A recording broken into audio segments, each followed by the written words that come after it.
پاکستان کا ثالثی کردار مگر عوام مشکلات کا شکار۔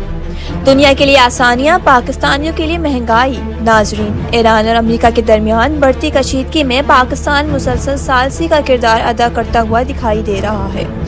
دنیا میں امن قائم کرنے کی باتیں ہو رہی ہیں، عالمی رہنماؤں سے رابطے کیے جا رہے ہیں، لیکن سوال یہ ہے کہ اس سب کا فائدہ آخر پاکستانی عوام کو کیا مل رہا ہے؟ ایک طرف دنیا کے لیے آسانیاں پیدا کی جا رہی ہیں، دوسری طرف پاکستان کے عوام مہنگائی کے بوجھ تلے دبتی جا رہی ہے۔ پیٹرول کی قیمتیں مسلسل بڑھ رہی ہیں، عوام پہلے ہی بجلی، گیس اور روزمرہ اشیاء کی مہنگائی سے پریشان ہے۔ سوشل میڈیا پر بھی عوام یہی سوال اٹھا رہی ہے کہ آخر پاکستان ہر بحران میں ثالثی کا کردار تو ادا کرتا ہے، لیکن خود پاکستان کی عوام کو ریلیف کب ملے گا؟ ناظرین، ملک کے اندر بڑھتی مہنگائی اور بیرونی معاملات میں بڑھتی ذمہ داریوں نے عوام کو شدید تشویش میں مبتلا کر دیا ہے۔